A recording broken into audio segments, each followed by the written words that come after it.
love it. We are back here on Girl Talk with the Rambler chick, right? Michele Roldan-Shaw, thank you so much for joining us. You girls have the pleasure of knowing this young lady. This is the first time I've gotten to meet you, and I am so intrigued, and I think that you are living sort of the Renaissance life that many of us would love. Yeah. Is that a fair way of saying it? That's a great way to say it. I would love to Renaissance know woman. a little bit about your writing, and we talked about you blogging, but really you said, I like to write the old-fashioned way. What are your adventures about? My adventures are about whatever I run up on.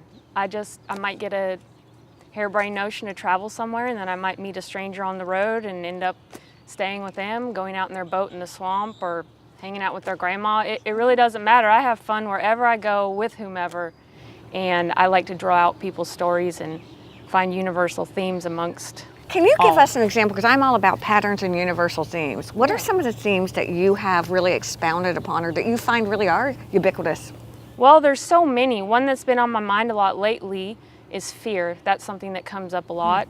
It's almost Halloween, so I was definitely thinking about that this morning. But because of the things that I do, they're kind of unusual. Like I might go camping out by myself in the woods, or just traveling on the road, sleeping in the back of my truck down dirt roads. Things that people don't normally do, especially Wait not a for minute, me. wait a minute, Love wait a minute. it. No, wait. She's wearing like cute coordinated shoes and a belt. That's a special event. Okay, White pants and like this. You look. I mean, You come know on she likes here. being in a swamp bottom. Yeah, I would have said, I would have said, you know, she's pretty cool. She's gonna down and You dirty. can't girl. see the bottoms of my feet right now. You cannot see the dirt under my toenails. Hopefully not There even my we go. fingernails. This is a special Kind occasion. of a polished It was version washed of in you, it. right? Yeah, I wash my hair, I hose Right. the scrub behind my ears. I say that all the time. Thursday's bath day for me. I love it. What inspired you?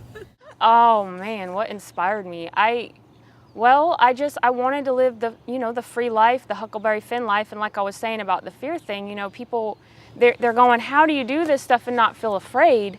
And it's one of these things where I wouldn't say I never feel afraid, but I've learned over time how to master fear. I've realized that fear is 100% internal. It doesn't really have so much to do with what's going on. There may or may not be external events. You know what? I'm a psychologist, and they've done studies on 4 emotions that cause people more problems than anything: fear, shame, blame, and embarrassment. Fear is number 1. Yeah. Wow. The fear of living your life oftentimes prevents people from kind of daring greatly, if you will.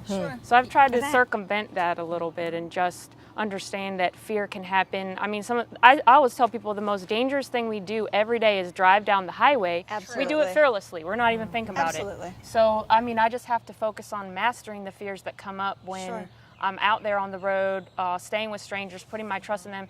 And I'm not saying nothing bad could ever happen to me. It could, and I'll cross that bridge. But you're not dumb. You're, But you're I cautious about what you're doing. And see, you're a doer. Yes. That's really it. And you know the saying, move a body, change a thought? Yes. You're a doer. You get you roll up your sleeves, you jump in, you do, and then you kind of just record what you've done. That sums it up. Exactly. Well, you've got a couple of books that you're bringing today. I love it's a very organic looking. It is. They're very organic. Texture. It's very tactile. It's old fashioned. Again, I'm pencil and notebook kind of girl. Absolutely. Okay. This is my little hobo aesthetic. I bind them up with twine. I hand print all the aesthetic. covers. Yeah. So this is one of those things you do because you don't have any other way to do it. But We have a new genre, hobo chic. hobo chic. I love it. Oh, that's Hobo very chic. cool. Yeah? Yeah. That's very cool. She turns the what ifs into why nots.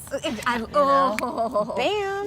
There's a lot of photography in here. If someone wants to get copies of these, Yeah, where do we go? Are you What do we do? Have you looked Okay. at these? Well, here locally, They're you, absolutely amazing. here locally you can go to Cahill's Market in Bluffton. Oh, in Bluffton. Love that place. And otherwise, you can go to ramblerslife.com and order them. It gives us a little bit of courage to Step get out of our out of paradigm. our Oh my gosh. comfort zone And do. and Try and do. Try it. let Try the it. You're inner such an rambler inspiration. out. Yeah. Now, I have to say, I know you. I just met you. You're pretty brave. You're definitely brave. You have a 2-year-old. You have Well. to be. 2.5-year-old. You have to be brave. You may not want to be brave, Slightly but you have to challenged. be brave. But I think it's fascinating. Are you planning on spending more time here in the Low Country? Absolutely, yeah. I'm based here. I'm actually looking for a van to live out of right now. That's been my dream for a long time. It's kind of like, okay, when my ship comes in, I might have enough money to live in my car. Maybe. That's the glamorous So life if of a writer. anybody has comes a to mind? van that they Yeah. can donate. But you know, A van you can donate. I think here's the thing. If you need wellness insurance, You might want to stay for this next Yes, the segment. next segment, right? No, this will be really good for you. Stay will. with us. We'll be right back here on Girl Talk.